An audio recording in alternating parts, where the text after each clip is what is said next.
Okay, I'm on the phone here with Joel Daly. He runs the Pursue God resources for the worship ministry, and he's going to give us a little tour of the worship team page. You can find that under the ministry tools. So, Joel, go ahead, take it away.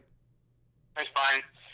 So what we have here is our team page for worship leaders, worship team members, or even pastors. So I'm just going to kind of walk you through it step by step, what we have to offer. First, we have the Take the Tour button, which is what you're watching right now. And then we have the Connect on Google+, which is our online community of worship leaders to throw around song ideas or just anything else like that. Anyone's welcome to join that. And then if you scroll down a little bit further, we've got our three main tabs. We've got our song library, which has our link to the YouTube worship channel. That'll, if you click on that link, it'll take you straight to the Pursue God worship channel where we post all of our videos.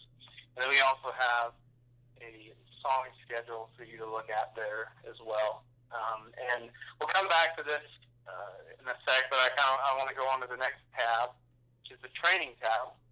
And under the training tab, we've got some leader downloads, just some guidelines for your worship teams to follow, some job description applications, and even feedback forms for pastors to use. And then below that, this is one of the great strengths of our resources is the worship training conversations, and then just topical worship conversations that you can go through with your worship leader or with your team members, whatever you want to do. We've got a lot of good topics in here that are worth talking about. And if you have someone in mind that, you know, one of these topics would work well with, that'd be great to go through with them. And Joel, let me jump in there on that, because I want to just make mention of the fact that this is all designed to really be for mentoring purposes. So a worship team leader, really one way to think of a worship team leader is as a mentor of his worship team members. Is that right? Right.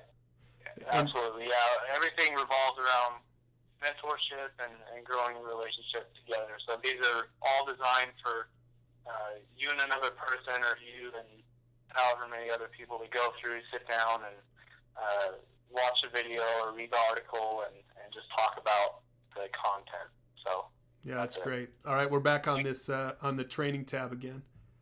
Yep, and then so that's what we have on the training. The next tab is the current core songs, and this is just, we've got a lot of songs in the library. It can be overwhelming, so we've narrowed down about 14 songs here that we will populate and put in this playlist about once every 3 or 4 months that you can just browse through. And if you want, you can use these at your church.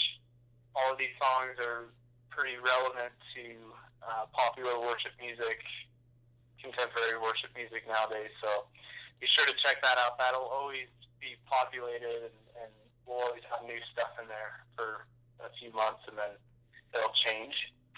And then let's jump back to the song library, and I just want to show you real quick how one of the song sheets works. So I'm just going to go ahead and click on 10,000 Reasons, the first one in there.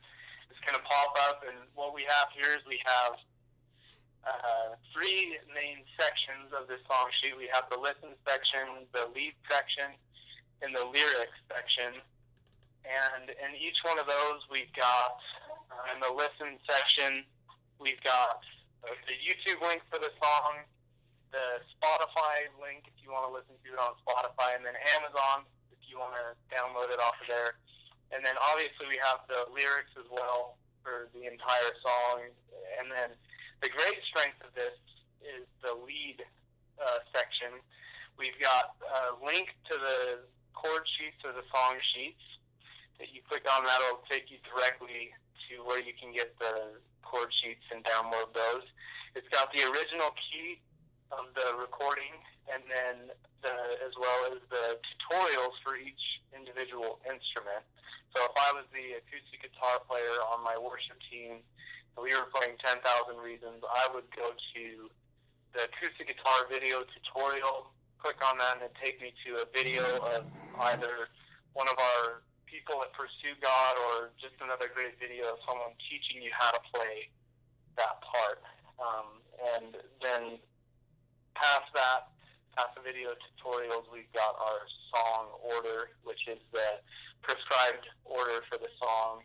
It's usually what order the recordings in. So I really encourage you. This is a great resource if you're a worship team leader or a team member to go to and really utilize. So, Joel, what happens if a worship team leader wants to change the order up a little bit? That's fine. It's really up to you. You can change. All of these things are pretty informational, just based on the recording of the song. So, for instance, 10,000 Reasons, the original key of the Matt Redman recording is in the key of G. And so that's what we'll do all of our tutorials in, and we'll just base the song order off of that recording as well. But, I mean, you have the freedom as a worship leader if you feel it's appropriate to change the key or change the song order. That's totally fine. So that's great. It's really up to you as the leader. Well, Joel, thanks for that tour.